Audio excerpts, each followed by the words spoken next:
Hello and welcome back to the Doug Geiser Show, brought to you by the Ashland University Journalism and Digital Media Department.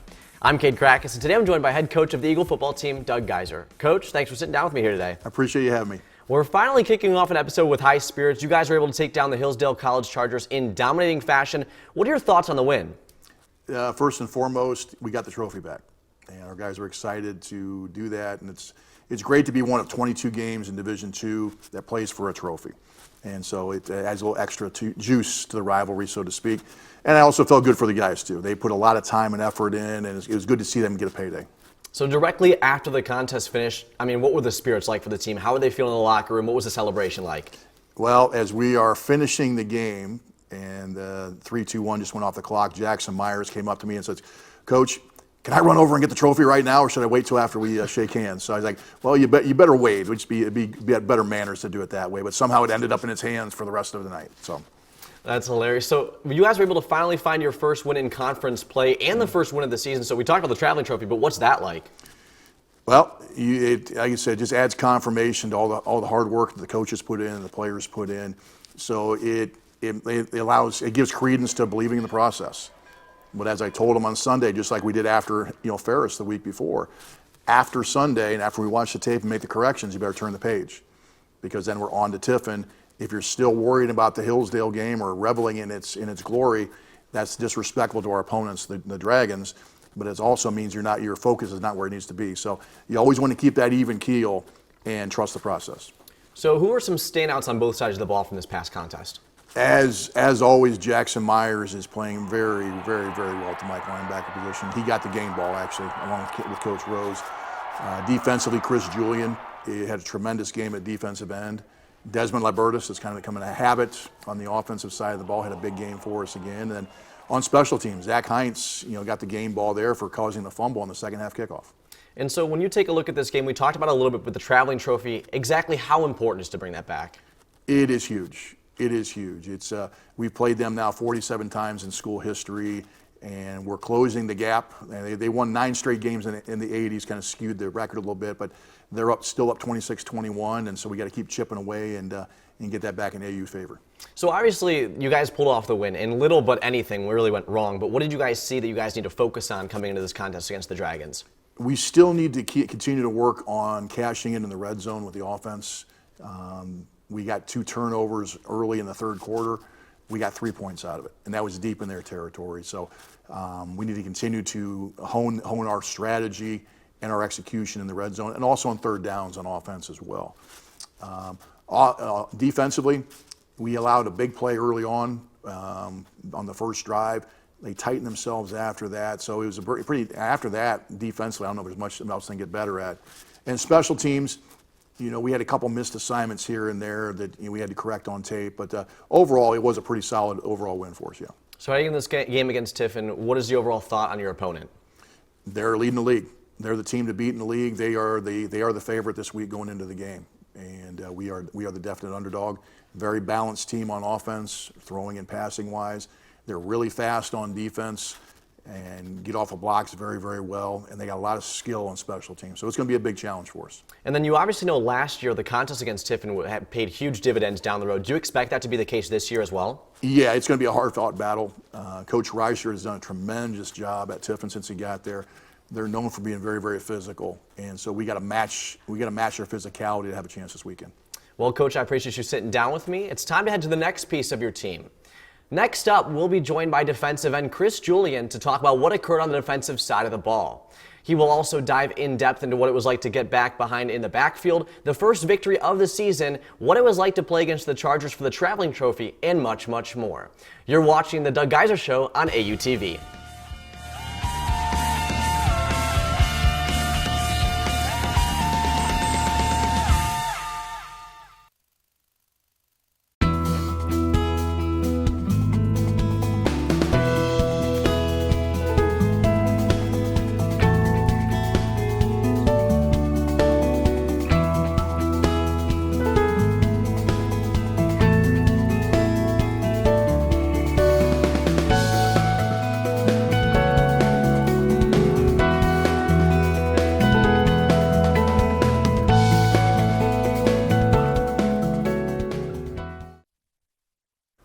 Welcome back to the Doug Geiser Show. Now I'm joined by defensive end Chris Julian. Thanks for sitting down with me here today. No problem, no problem. So, great game this past weekend, first of all. Thank How you. was the team feeling after finding their first win of the season against Hillsdale? It was good to finally get the first win. I felt like it took a lot of pressure off of us, and definitely getting the trophy back. Coach Geiser definitely emphasized how much that meant to Ashland tradition this week. So it was definitely good getting that win and getting the first win for Coach Geiser. So.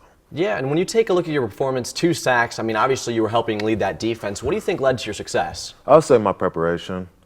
I try to be mentally and physically prepared before each game, try to watch a lot of film, try to stay after practice, work with younger guys, older guys, just trying to perfect my craft so when we go out there, it's easy for me just to be confident. Confidence is key playing this game, I would say. So. Yeah, and when you take a look at your performance, I mean, obviously it's affected by other players on that defensive line. Are there any players there that you consider a duo with you? Deeb Alwan, he's definitely, well, he was second team all-conference last year. He's a stud, probably strongest guy I've ever played with, so he's definitely good on the other side. And Mike Shimmick, my backup, he really has had a great offseason. I know a couple times we went down to Pittsburgh to train with some coaches, and just watching him grow from his freshman year is good to see. I'm proud of him. So.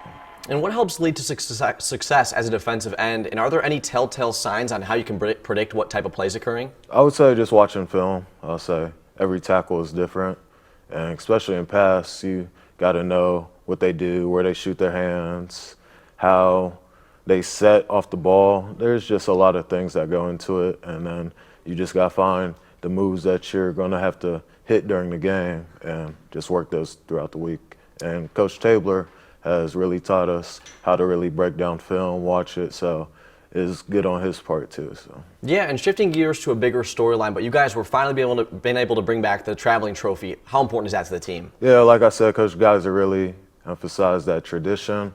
Last year really was a bad taste in our mouth. We went up there, undefeated season, thought we just was going to walk in and get the W, and they beat us pretty badly. So I would say getting a great win is good for us. So.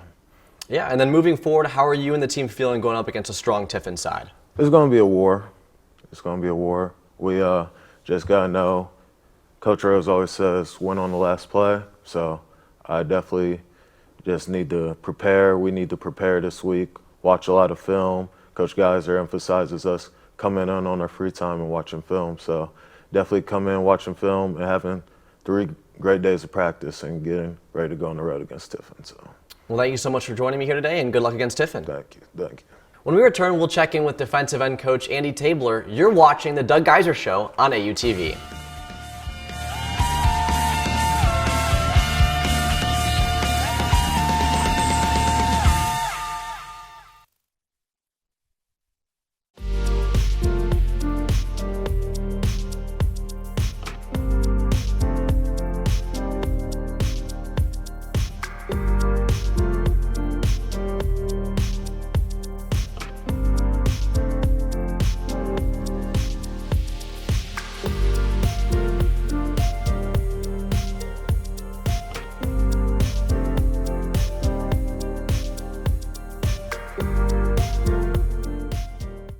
Welcome back to the Doug Geiser Show. Now I'm joined alongside Coach Tabler. Coach, thanks for sitting down with me here today. Thanks for having me on. The defensive line was on fire last game against Hillsdale. What attributed to their success on the field? A lot of that had to come down to their preparation for the game. There was a lot of things that we did the previous 2 weeks. It was great to see it result in a more positive outcome to the game. But a lot of it was their preparation ahead of time. And a big part of that is their uncommon effort. They want to stand out in how they run to the ball. And the front 4 flew to the ball all night trying to make plays. And moving forward, what do you want to see them do to continue this sort of momentum? I think you said it, just continue what they're doing. Continue watching the film, preparing for the team we're going against, and continue to run to the ball and try to set the tone for the defense. And 2 players were able to grab 2 sacks apiece, Chris Julian and Deeb Alwan. Did you expect this type of performance from them? Yeah, with those guys being returners, we were definitely expecting that from them. It's great to see with Chris. Chris was injured to start the year last year, and he had a hard time getting going, getting his feet back under him. But once he got healthy, it's come back. He had a great spring, and so for it to really pay off for him has been really great to see. And Deeb's just been a very consistent player since I got here. The way he attacks offensive lines, the way he plays, the way he runs to the ball. It's great to see those guys get that kind of success on the field. And outside of those two players, were there any other key standouts for you guys? I think the entire front four, we kind of call ourselves the tip of the spear, try to set the tone for the defense. Not just the defensive ends, but you got guys inside like Andrew Douglas, who I think had 3 tackles, and Colin Strong had a sack. And if you look at the game and you look at the stats, how we were able to really limit them and what they could do running, we really kind of made their team one-dimensional and allowed our defense to play a lot faster. Yeah, what type of training goes on for the defensive line? Like, how do they get prepared for a contest? It's really amazing to watch those guys and how much they work on their own. We've mentioned film a couple times, but Chris mentioned the time after practice, maybe grabbing an older kid or a younger player and working on one-on-one pass rush, maybe working their feet against how they're going to take on blocks. We've got guys that are showing up in the morning or going to the field on their own between classes that are putting time in. And then they're always grabbing younger guys to go with them and try to learn from it. But it's amazing to see that the results in one night are from years of putting in all that extra work on the field. And obviously there's different types of quarterbacks out there, but one we're starting to see more often is mobility of quarterbacks. How does the defensive line prepare for someone like that? I think our first approach is before we look at the quarterback, we try to look at the defensive or the offensive tackle and who we're going to be going against. As Chris mentioned, what kind of a set does he have? What's he do with his hands? So we really look at that first. We start looking at quarterbacks. We then start looking at what's his release like. Is he bring the ball up high? Is he drop it down low? Has he got any tells from what he's going to do or where he's looking with the ball? If we can get there, then we know how to attack the quarterback, but we got to get to him first. And then back to the topic at hand, what are some keys to success this coming week against Tiffin? I think our entire defensive line has to play the same way we've played. We try to play a physical game. We try to attack the opposing offensive line. If we can get hands-on and we can be able to make rush moves in the passing game, it's great. But a lot of the approach of going at them and not sitting back and letting them come to us. Well, Coach, it was a pleasure sitting down with you here today, and good luck against Tiffin. Great, thank you. Now it's time to wrap up the show with Coach Geiser as we take a look at the current season standings and the rest of the schedule. Coach will join us after these brief messages. You're watching the Geiser Show on AUTV.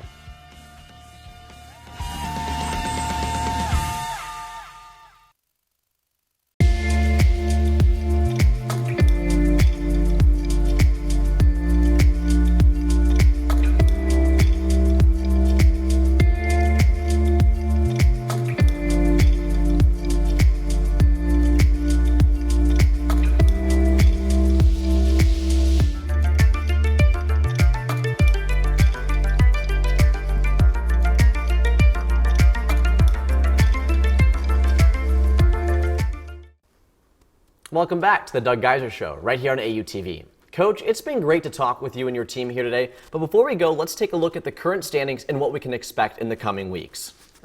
First off, we are finally getting into conference play, and the standings are starting to shift and move around a bit. For you guys, how important was a win in opening conference play? It was huge. It was huge. We moved into the second quarter of the schedule, and that's one of the things we pointed to was getting off on the right step in conference play. How do you feel about some of the other teams in the conference currently? Well, Tiffin's setting the standard. They're number one right now for a reason. They're undefeated, playing very, very inspired ball, and so as we're going into this game, we're feeling it's a big challenge for us. Findlay, you expect to be in that situation. Looks like Kentucky Wesleyan has stepped up their game, and Thomas More, I believe, had a big win against Ohio Dominican this past week. So, be curious here at the end of the season. We get a chance to take a look at them.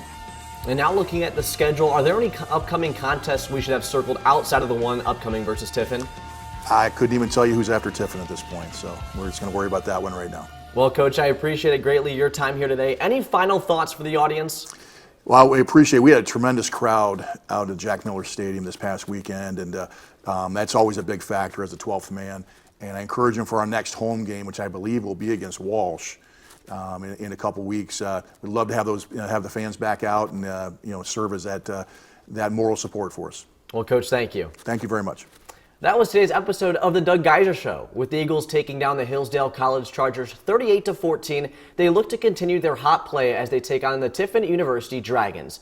The outing is set for Saturday, September 23rd, with kickoff set for 4 p.m. on the road. The game can be found by heading over to goashlandeagles.com and checking out the links alongside the contest on the football schedule tab. I'm Cade Krakus, and thank you for tuning into the Doug Geiser Show right here on AUTV.